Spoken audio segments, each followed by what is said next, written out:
இப்போ தனுஷ் சார் நீங்கள் எடுத்துக்கிட்டீங்க அப்படின்னா தனுஷ் சார் டிவோர்ஸ் பண்ணாரு. அதன் பிறகு யார் டிவோர்ஸ் பண்ணாலும் இது தனுஷ் தான்ப்பா காரணம் அப்படின்ற மாதிரி இந்த சொசைட்டி பேச ஆரம்பிச்சு. இப்போ ஜிவி பிரகாஷ் டிவோர்ஸ் இல்லை இது பைத்தியக்காரத்தனம். தனுஷ் டிவோர்ஸ் பண்ணாரா பண்ணலையான்றது யாருக்கு தெரியும்?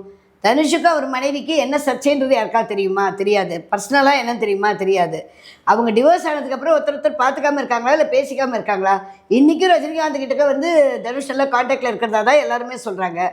ஸோ கணவன் மனைவிக்குள்ளே கருத்து வேறுபாடு, இவங்களுடைய கருத்துக்கு அவர் ஒத்து வரல, அவங்க கருத்துக்கு இவங்க ஒத்து வரல. ஏன்னா ஒவ்வொருத்தரும் வாழ்ந்த வாடலைன்றது வேற. அதனால அவங்களுக்குள்ள பிரிதல் ஏற்படுத்த அவங்க பிரிஞ்சாங்க. அது அவங்களோட பர்சனல் விஷயம். அதை வச்சுக்கிட்டு தனுஷ் தான் எல்லாரோட டிவோர்ஸ்க்கு காரணம்னா, சரி தனுஷே எல்லாரையும் டிவோர்ஸ் பண்ண சொல்லி சொன்னதாவே கூட இருக்கட்டும். அவங்கவுங்களுக்கு சொந்தமாக புத்தி இல்லை, அவங்க வாழலையே அவங்க தானே தீர்மானிக்கிறாங்க. இல்லை இவங்க எல்லாமே தனுஷோட பணியாற்றி 36 வருஷம் வாழ்ந்த ஏஆர் ரஹ்மானோட மனைவிக்கு எதுக்கு திடீர்னு ஏஆர் ரஹ்மான் கிட்டே பிரிஞ்சு போகணுன்ற என்ன வந்தது? 36 வருஷம் அவங்ககிட்ட தானே வாழ்ந்தாங்க. பேரம்பத்தி எடுத்த வயசு தானே, அப்புறம் எதுக்கு பின்ன பிரிஞ்சாங்க?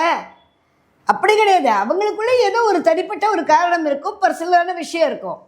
அந்த அம்மா வந்து பணத்தை நேரடியாக நோக்கம் கொண்டு தான் சில விஷயங்களை பண்ணாங்கன்றது சோஷியல் மீடியாலே வந்தது.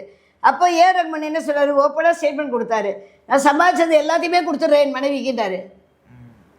இதுக்கு மேலே எங்கே கொஸ்டின் இருக்குது? ஒன்றுமே இல்லையே, எல்லாத்தையுமே நீ எடுத்துக்கோட்டார். ஏன்னா அவருக்கு அவரது திறமை மேலே நம்பிக்கை அதிகம். என்னால் திருப்பி சம்பாதிக்க முடியும், என்னால் திருப்பி வாழ முடியும், நீ இதுக்கு தானே ஆசைப்படுற, எல்லாத்தையும் நீ எடுத்துக்கோட்டார். அவ்வளோதான். கரெக்டா? அதே மாதிரி தான் ரவி மோகன். அவர் என்ன சொன்னார்? ஆர்த்தி வந்து ஜீவனாம்சம் கேட்டாங்க, பணம் கேட்டாங்க. இப்போ என்ன சொன்னார்? என்ன வேணுமோ எல்லாத்தையும் என் குழந்தைங்களுக்கு நான் கொடுத்துட்றேன்ட்டாரு. மனுஷனுக்கு ஒரு கணவன் மனைவின்னு வாழும்போது அது தேவை தார்மீக அடிப்படையான அன்பு, பரஸ்பர அன்பு, புரிதல்.